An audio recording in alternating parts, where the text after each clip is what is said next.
Seção 4 da Diretoria Executiva, artigo 31.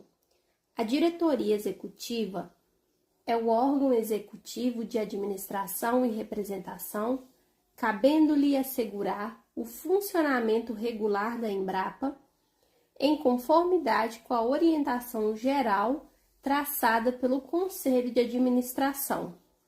Parágrafo 1º. A diretoria executiva é composta pelo presidente da empresa e por 4 diretores executivos. Parágrafo 2º. Os membros da diretoria executiva devem residir no país e são eleitos pelo Conselho de Administração. Parágrafo 3º. Além dos requisitos definidos no artigo 16 deste Estatuto, o presidente e o diretor executivo de pesquisa e inovação deverão possuir título de doutor em uma das áreas do conhecimento afetas à atuação da empresa, conforme artigo 4º, parágrafo 1º deste Estatuto. Parágrafo 4º. É condição para investidura em cargo da diretoria executiva a assunção de compromisso com metas e resultados específicos a serem alcançados, que deverá ser aprovado pelo Conselho de Administração. Parágrafo 5º. O prazo de gestão dos membros da diretoria executiva será unificado de 2 anos, sendo permitidas no máximo 3 reconduções consecutivas. Parágrafo 6º. No prazo do parágrafo anterior, serão considerados os períodos anteriores de gestão ocorridos há menos de 2 anos e a transferência de diretor executivo para outra diretoria da empresa. Parágrafo 7º. Atingindo o limite a que se refere o parágrafo 5º e o parágrafo 6º deste artigo, o retorno de membro da diretoria executiva para a Embrapa só poderá ocorrer após decorrido período equivalente a um prazo de gestão. Parágrafo 8º. O prazo de gestão dos membros da diretoria executiva se prorrogará até a efetiva investidura dos novos membros. Parágrafo 9º. Em caso de vacância, ausências ou impedimentos eventuais de qualquer membro da diretoria executiva, o presidente designará o substituto dentre os membros da diretoria executiva. Parágrafo 10. Em caso de vacância, ausência ou impedimentos eventuais do presidente da empresa, o Conselho de Administração designará o seu substituto. Parágrafo 11. A diretoria executiva se reunirá de forma presencial ou virtual, ordinariamente uma vez por semana e extraordinariamente sempre que necessário. Parágrafo 12. Os membros da diretoria executiva farão jus anualmente a 30 dias de licença remunerada, que podem ser acumulados até o máximo de 2 períodos, sendo vedada sua conversão em espécie e indenização. Parágrafo 13. A diretoria executiva será convocada pelo presidente da Embrapa ou pela maioria dos membros do colegiado. Parágrafo 14. A pauta da reunião e a respectiva documentação serão distribuídas com antecedência mínima de 5 dias úteis, salvo nas hipóteses devidamente justificadas pela empresa e acatadas pelo colegiado. Parágrafo 15.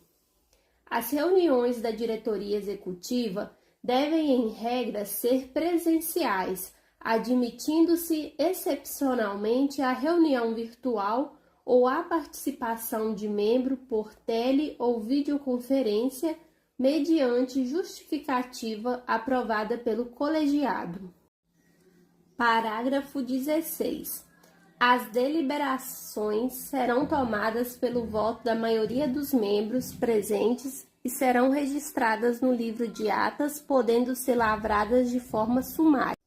Parágrafo 17.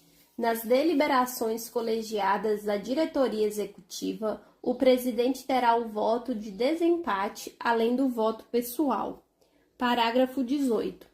Em caso de decisão não unânime, a justificativa do voto divergente será registrada a critério do respectivo membro, observado que se exime de responsabilidade o diretor dissidente que faça consignar sua divergência em ata de reunião, ou não sendo possível, que dela dê ciência imediata e por escrito à diretoria executiva.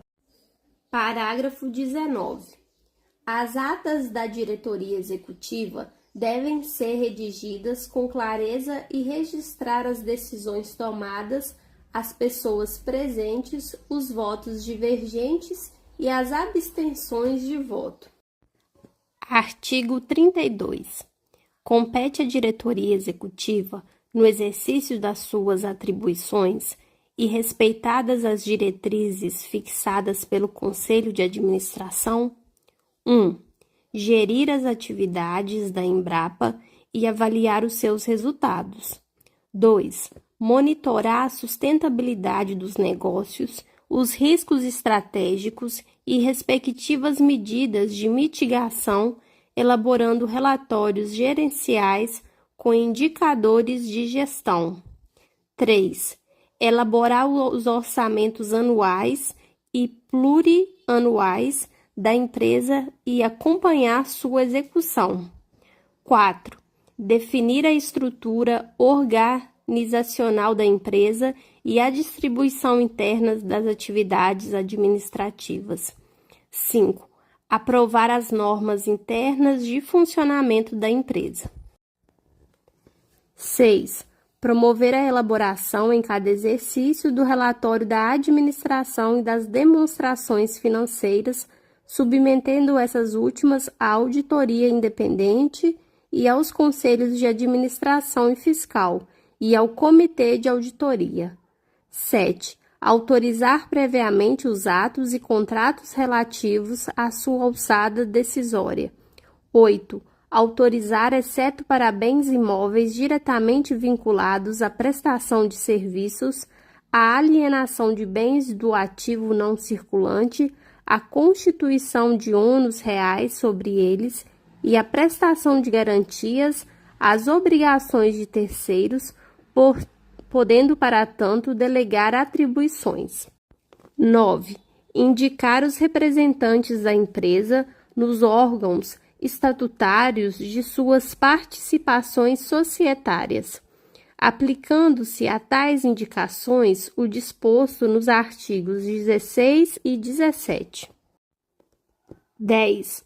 Submeter, instruir e preparar adequadamente os assuntos que dependam da deliberação do Conselho de Administração, manifestando-se previamente quando não houver conflito de interesse. 11. Cumprir e fazer cumprir este Estatuto, as deliberações da Assembleia Geral e do Conselho de Administração, bem como avaliar as recomendações do Conselho Fiscal. 12. Colocar à disposição dos outros órgãos societários pessoal qualificado para secretariá-los e prestar o apoio técnico necessário. 13. Aprovar o seu regimento interno. 14. Deliberar sobre os assuntos que lhe submeta qualquer diretor. 15. Apresentar até a última reunião ordinária do Conselho de Administração do ano anterior plano de negócios para o exercício anual seguinte e estratégia de longo prazo atualizada com análise de riscos e oportunidades para, no mínimo, os próximos 5 anos. E 16. Propor a aquisição de participações acionárias minoritárias para cumprir o objeto social da empresa, respeitada a legislação que regulamenta a matéria. Artigo 33. Sem prejuízo das demais atribuições da diretoria executiva, compete especificamente ao presidente da Embrapa: 1. Dirigir, supervisionar, coordenar e controlar as atividades e a política administrativa da empresa. 2. Coordenar as atividades dos membros da diretoria executiva.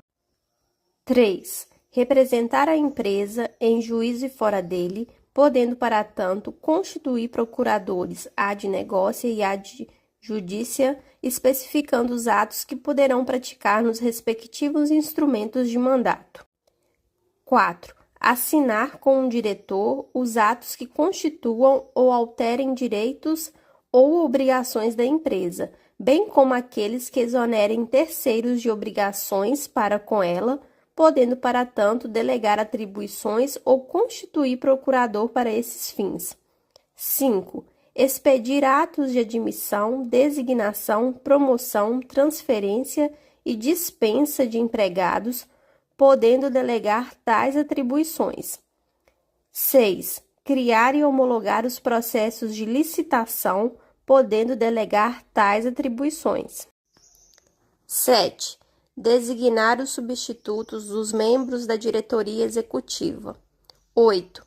Designar os demais gestores das unidades organizacionais da empresa. 9. Convocar e presidir as reuniões da diretoria executiva. 10. Manter os conselhos de administração e fiscal informados das atividades da empresa. 11. Exercer outras atribuições que lhe forem fixadas pelo Conselho de Administração. 12. Baixar as resoluções da diretoria executiva.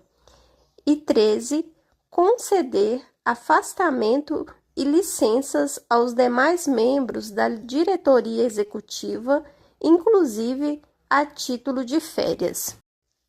Artigo 34. São atribuições dos demais diretores executivos: 1. Gerir as atividades da sua área de atuação. 2. Participar das reuniões da diretoria executiva, concorrendo para a definição das políticas a serem seguidas pela empresa e relatando os assuntos da sua respectiva área de atuação. E 3. Cumprir e fazer cumprir a orientação geral dos negócios da empresa, estabelecida pelo Conselho de Administração, na gestão de sua área específica de atuação. Parágrafo único.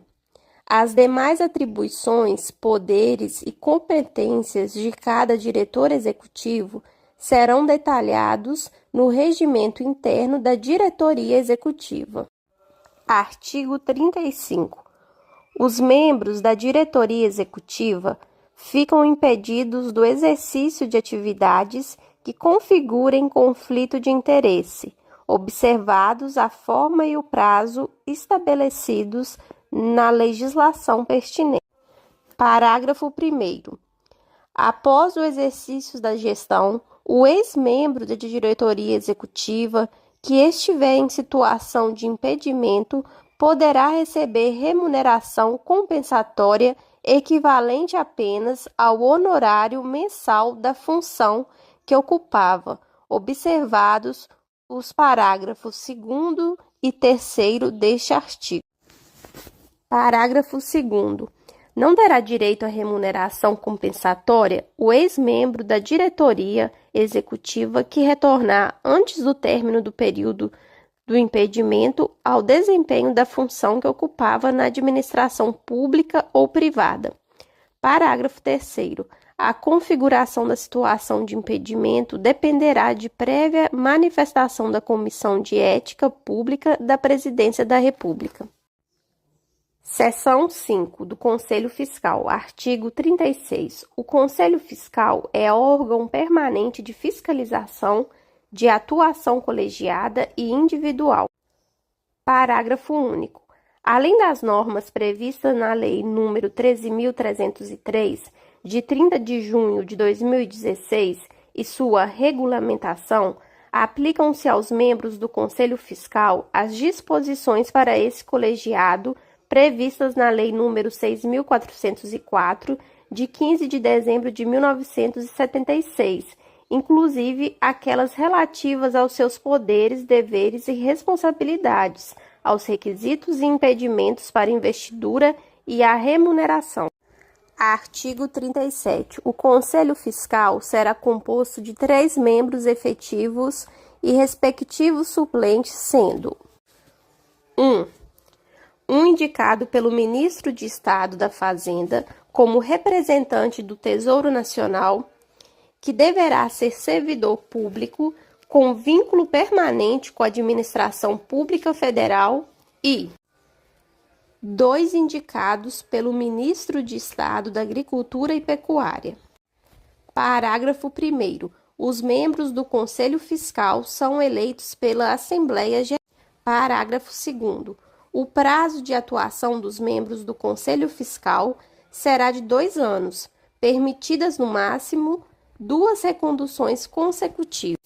Parágrafo 3º. No prazo a que se refere o parágrafo 2º, serão considerados os períodos anteriores de atuação ocorridos há menos de 2 anos. Parágrafo 4º. Atingido o limite a que se refere o parágrafo acima, o retorno de membro do Conselho Fiscal para a Embrapa só poderá ser efetuado após o decorrido período equivalente a um prazo de atuação. Parágrafo 5º. Na primeira reunião após a eleição, os membros do Conselho Fiscal assinarão um termo de adesão ao Código de Conduta, Ética e Integridade e as políticas da empresa e escolherão o seu presidente, ao qual caberá dar cumprimento às deliberações do colegiado, com registro no livro de atas e pareceres do Conselho Fiscal. Gostou do conteúdo? Curta esse vídeo e siga o canal para mais atualizações.